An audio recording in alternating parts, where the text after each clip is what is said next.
Thank you, Chairwoman Waters, for holding this important markup and for considering my bill, the Family Office Regulation Act of 2021. Through a loophole in current law, all investment funds organized and registered as quote-unquote family offices are exempt from registration with the SEC and have no requirement whatsoever to disclose their size, portfolio, or leverage. Now, due in part to legislative and regulatory exemptions, unsurprisingly, this loophole has created a massive rush of funneled cash into these entities deemed as family offices. So much so that a 2021 report by Ernst & Young estimated that the amount of money held by private family capital now outstrips all private equity and venture capital combined, with at least 10,000 single-family offices in the world. I'm proud to offer this bill, which is long overdue. Specifically, my bill would limit the use of family office exemption from registration as an investment advisor with the SEC to offices with $750 million or less in assets under management. So if you are a family office that holds less than $750 million in assets, you can retain that exemption. But family offices, funds organized as family offices with more than $750 million in assets under management would have to register with the SEC. The bill would also repeal a grandfathering clause in Section 409 of Dodd-Frank that permitted family offices that have clients that include persons who are not members of the family to not register. Finally, the bill would authorize the SEC to require, by rule, the registration of family offices that are below the 750 million threshold if they are highly leveraged or engaged in high-risk activities. Family offices have now grown to the point that they are deeply interconnected with the rest of the financial system, and their activities could affect the stability of our financial markets. There are plenty of examples, including the Archegos implosion earlier this year that led to $10 billion in losses. But the Archegos implosion is not the only reason why we need this bill. Consider this. One, family offices now manage more capital than private equity firms. As I mentioned, the more than 10,000 family entities registered as family offices in the US manage a combined $6 trillion in assets. This is more than all US private equity firms combined, which now hold, as of 2019, only $4.1 trillion in assets. The second is that tech titans and the ultra-rich use family offices to exacerbate inequality and leverage tax advantages. Reporting by ProPublica earlier this year found that the 25 richest Americans pay little to no taxes thanks to the preferential treatment of their investments in the tax code, and many of them are using the advantages and lack of transparency in family offices to evade and not pay their fair share in taxes. Third, family offices are now starting to move into volatile cryptocurrency markets. Family offices are also emerging as significant investors in cryptocurrency hedge funds. Assets under management in these cryptocurrency funds reached $36.9 billion in July of this month, while a 2020 report by PwC found that nearly half of all such investors in these crypto private funds are in family offices. I would also like to enter the fact sheet into the record a fact sheet authored by Open Markets Institute regarding the risks family offices pose to the financial system, as well as a statement of support from Americans for Financial Reform. Without objection, such is the order. In sum, I think that this is a rather common sense provision. If we want to prevent systemic risks, I believe it is eminently reasonable that a family office that holds almost $1 billion in assets simply register with the SEC. And if you have less than $750 million in assets, but you are extremely highly leveraged or engaged in very high-risk activities, I think the bare minimum is to ask for and require registration with the SEC. Normal family offices that have less than $750 million in assets can preserve their exemptions. But again, I believe it's eminently reasonable to expect a family office that holds almost $1 billion in assets to register. Thank you. Madam Chairwoman. Madam Chair. The gentlewoman from Missouri, Ms. Wagner, is recognized for 5 minutes to strike the last word. I thank you, Madam Chairwoman, and I do move to strike the last word.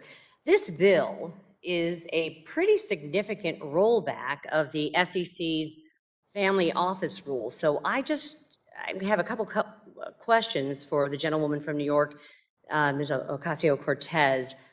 Ms. Ocasio-Cortez, the Dodd-Frank Act included a provision requiring the SEC to define family offices in order to exempt them from regulation under the Investment Advisors Act. The purpose of the SEC's family office rule is to allow a family office to give investment advice to a family client without registering under the Advisors Act. This exclusion makes sense because it recognizes that families should be able to manage their own finances without government interference. This bill upends the policy justifications by requiring family offices with over $750 million in assets under management to register with the SEC, and in addition to requiring some family offices with less assets under management to in fact register. I have a couple of questions for the gentlelady from New York, Ms. Ocasio-Cortez, if she would so engage. Why is it appropriate now for the SEC to interfere in the financial matters of individual families? If I may? Mm-hmm. I think one of the things that the SEC did not, that where there was an oversight in the passage of Dodd-Frank is that I don't believe that we saw, and perhaps that individuals saw, the acceleration of income inequality to the extent and the degree that it exists today. And so the idea that a single person or a single family could hold enough wealth that they could represent systemic risks was something that could not be really factored in back at that time. But now we have the ascent, particularly even during the pandemic, of not just billionaires, but super billionaires whose own holding could represent a significant threat to any one individual or market, which is why we believe that any one office, I believe in the underlying concerns of the bill, which is why we preserve those. Reclaiming my time, because I have several questions. Are you concerned by the privacy implications that this bill raises with respect to families managing their own money? And did I understand you to say that this was a bill about income inequality and not about an overturning of the SEC's family office rule and an invasion of privacy, allowing families to make their own investment decisions? Well, it's certainly not about income inequality because it's about assets rather than what salary an individual is being paid. But I believe that what we really need, this is really about systemic risks. If Jeff Bezos has $1 billion in assets and is trying to trade in a highly leveraged way, well, let's talk about that. Reclaim my time. Families, then he should register with SEC. Reclaim my time. How did you choose a $750 million threshold? Was it about family offices with over what is it about family offices with over $750 million in assets under management that justifies a rolling back of the family office rule and requiring SEC oversight of those family offices compared to a family office with $745 million in assets under management? Well, I'm sure the Congresswoman is no stranger to the fact that at the end of the day, many times we have to draw a line somewhere. And I believe that there's eminent consensus around this figure. A family office can hold $500 consensus from whom? In assets. Pardon? Consensus from whom? Well, among our colleagues. Certainly not. And regulators as well. Certainly not with the SEC, or certainly not Ms. Ocasio-Cortez. The Investment Advisors Act of 1940 is focused on investor protection. It does so through disclosing and minimizing conflicts of interest between clients and people they pay to manage their money. Mm-hmm. Family offices were exempt from registering under the Advisors Act precisely because it was believed that family offices can and should manage family money with fewer conflicts of interest. I'm wondering how that premise has changed, and what about family offices leads you to believe that they should now be covered by the Advisors Act? Well, in 1940, we had much higher rates and, we had a fairer economy. It wasn't all the way fair, but it was much A fairer. fairer economy? I yield. The gentlelady's time has expired. The gentleman from Texas, Mr. Green, is recognized for 5 minutes to strike the last word. Thank you, Madam Chair, and I thank Ms. Ocasio-Cortez for this piece of legislation. She has indicated something that bears Mr. repeating. Green, would you speak up, please, so that Yes. Mr. Perlmutter can hear you? Thank you. I am speaking rather loudly. I think there may be some technology problem. But I support Ms. Ocasio-Cortez and what she's trying to do. And she said some things that, in my opinion, bear repeating. 10,000 of these family offices across the nation, the world, in fact, $6 trillion in assets. This is major money, and this is a circumstance that should call to our attention some concern. Archegos is the proverbial canary in the coal mine, as I see it. I was here, and I remember long-term capital. Long-term capital had investors, the principal investors, who were Nobel Prize winning economists. But it was opaque, and it was that opacity that created the problems. They had derivatives that could not be explored by the SEC, or if so, to a limited extent. They were requiring their investors to invest for some period of time and really give no information to them about what they were investing in. Long-term capital was the the canary in the coal mine at the time. And when long-term capital started to fail, we saw AIG attempt to prop it up. My point is, we see now another opportunity to prevent a circumstance that developed after long-term capital. With this $6 trillion, and some of it going into cryptocurrency, going into the broader economy, we're not talking about a home office where you have a person who sits there behind a desk and he's taking care of the business of a family. Well, this family business now is integrating itself into the broader economy. And as it integrates itself into the broader economy, it can pose systemic risk that we did not contemplate at the time we were initially embracing concerns related to family businesses. So I absolutely support what Ms. Ocasio-Cortez is attempting to do in terms of giving a carve out for $750 million. I think that's more than reasonable. And I support the notion that we have to have more insight into what's happening within these family offices. And I will yield the balance of my time to Ms. Ocasio-Cortez. Mr. Green, could you yield to me? I'm going to yield to the gentle lady. I believe you'll be able to claim Oh. time. Let me yield to the gentle lady, Ms. Ocasio-Cortez. Mr. Green yields to Ms. Ocasio-Cortez. Thank you, and I thank the congressman for his support of the bill. And again, this is really about, at the end of the day, systemic risks.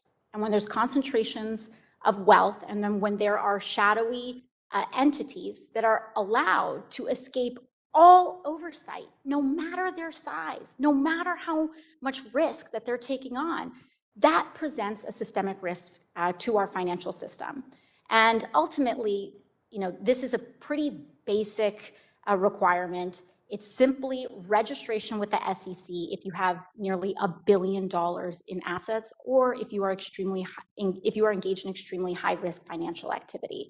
And really, that's what ultimately this is about. This is about preventing systemic risk because of the emergence and the use and abuse of the registration of family offices to hold and engage in activities with enormous sums of wealth that absolutely pose systemic risks without basic oversight and registration with the SEC.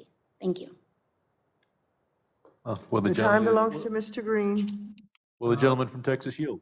I shall. I yield to the gentleman from New York. California, excuse me. That would be the very good-looking gentleman from California. Thank you. Just a couple of points. These family offices, you would think it's just a husband and wife. Yeah, they can involve well over a dozen family units pooling their power, investing as a group. Some are more active than others. Some may even need protection from the investment advice that they're getting. I support the bill. I look forward to working with the author and the chair of the full committee in making sure that the SEC has the authority by regulation to change the registration form that would be applicable, since the Investment Advisors Act registration form may not be fully applicable to family office. I yield back. The gentleman's time has expired. The gentleman from Michigan, Mr. Huizinga, is recognized for 5 minutes. Thank you, Madam Chair. I appreciate the recognition. And I also have a few questions about my colleague's bill. And through you, Madam Chair, I'm hoping that Representative Ocasio-Cortez would be able to answer a few of these. The author's bill sets the exemption threshold for family officers to register at the SEC at 750 in assets under management. That was brought up by my colleague from Missouri. I guess she believes that there is consensus that that's the right number, but I don't see anything in the bill that contemplates fluctuations of value, market value. The market goes up, market goes down, inflationary pressures that may happen. And while I have no realistic belief that my family is ever going to have these kinds of assets, there are some that have and have earned that over whether it's one generation or multiple generations. But I don't see anything in your bill that contemplates those fluctuations and what happens for a family office that's at 740 and doesn't have to register. The market goes up for a couple of weeks, it becomes a $760 million value. Does it then have to register? How quickly does it have to register? And what happens when it falls back down to 740 million and it's below the threshold? If I may. Please. Thank you. I think these are all excellent questions, and this is one of the reasons why we don't want to be overly prescriptive within the language of the bill. So what this does is that this yields some of that discretion to the administration within the SEC, in which the SEC can then make these determinations and what they see fit in what is healthiest and best for preserving stability in our financial So system. you're anticipating that the SEC would come up with some sort of rule that would then dictate how that would be handled? I believe that the rules determined by the SEC would do a better job than us being overly prescriptive in the provisions of the law, yes. Your bill also bars people who are subject to the final order described in Section 15B4H of the Exchange Act from being able to take advantage of the family office exclusion. 15B4 outlines basically bad actors and different nefarious actions that have been taken. But I believe that H applies to people subject to state security barrings and other punishments. Why did you pick those particular bad actors versus the others that are outlined in 15B4 more broadly? I'm afraid I'm missing something here. Mm-hmm. Well, one of the things that I think we see in particularly what we've noticed in the developments with Archegos as well as other abuses is that these, I believe, are provisions that are particularly leaned in creating that systemic risk.